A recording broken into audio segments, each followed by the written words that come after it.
I came across an interesting article where it was a Green Bay Packers article talking about how they need to be on the lookout for a Detroit Lion that's going to be a mismatch nightmare. And of course, that got my attention. Like, what? Who? So I looked into it further, and I was so happy to see that Jameer Gibbs is getting some of the credit that he deserves. Credit's the wrong word. Just get Brad Holmes is getting some of the credit, I guess, that he deserves because he took Gibbs 12th overall. It's a running back. It's like, I don't know about this, but remember, he's an offensive weapon. And so during OTAs, he's starting to stand out a little bit. So let me show you this article. Pretty cool. The Green Bay Packers might have a guy they need to keep tabs on inside the division as a threat. They play twice a year.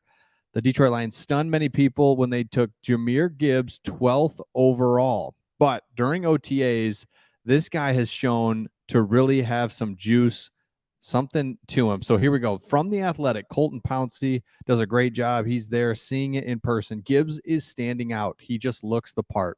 His route running out of the backfield is as advertised, and the Lions continue to split him out wide in team scrimmages.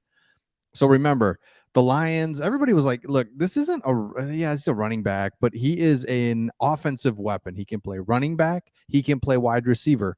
Similar really to St. Brown. St. Brown can play running back, obviously wide receiver. He comes so natural for him, which isn't always the case with running backs. Some look stiff because they don't work on that element of the game. Gibbs does. He's so fluid even in drills because we just really haven't had a dynamic dual threat out of the backfield guy, really in Detroit Lions history. Now, let me show you some of the history of our running backs. The last few years, these are our leading rushers.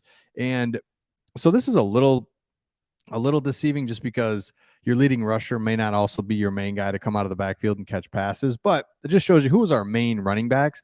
And you can see Jamal Williams. I mean, geez, Adrian Peterson led our team in rushing just in 2020. That was a bad deal. 600 yards.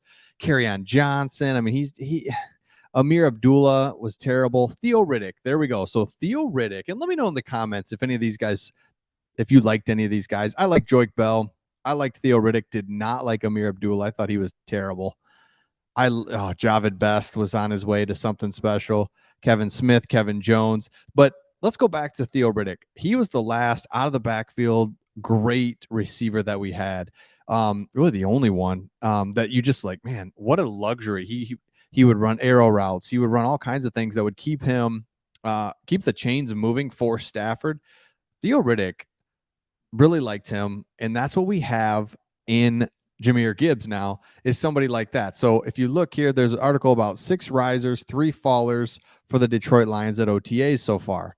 And wouldn't you know it, that Jameer Gibbs is the top of the list. So if I'm not mistaken, he was out for a few OTAs or was limited, but now he's back. He has demonstrated quick movements, fluidity, and shiftiness during individual drills. He's got the toughness too. That was the problem with Swift. I mean, it just was. And he was injured. He couldn't stay on the field. And then when he was there, he's like, I don't want to get injured again. Like, I'm sorry. I'm not going to hit the hole like I should because there's a guy there. I'm just going to bounce it. I'm going to do different things. This guy, I think, is an absolute beast who's going to be able to run through the tackles and also be the pass catcher and have the ability that he does. I mean, look at these two guys, Jameer Gibbs and Amon-Ra. By the way, I mean, Amon-Ra has just changed our franchise. He is the guy for me. I mean, obviously everything else works together, but Amon-Ra St. Brown, when the chips are on the table, we're going to St. Brown. It's 3rd and 6, first down. I mean, remember how hard it used to be? All those years, it'd be 3rd and 5 and just like, oh geez, what are we gonna do? And yeah, we had Tate there for a while. He could make it happen, but it goes back to you need the individual players. You have to have, at the end of the day, yes, we have Ben Johnson. Yes, he's scheming things up, but you need just a ball player that can get open. So I love that. So Jameer Gibbs is going to be used in a lot of different ways. So even other teams in the division are recognizing it. This dude's coming out of the backfield. He's split out wide. He is almost interchangeable with St. Brown. You saw that in 2021. St. Brown was in the backfield because he's just a tough, he's fluid, he's quick, he always falls forward, he's hard to tackle. Same with Jameer Gibbs. So really looking forward to that. I'm gonna go back to this list here. So we had Barry Sanders, obviously, leading the team in rushing up until 98. Then 99, poor Greg Hill. Thanks, man, for everything you tried to do. But then James Stewart, remember? I mean, he was solid. James Stewart, then Sean Bryson tries, no good.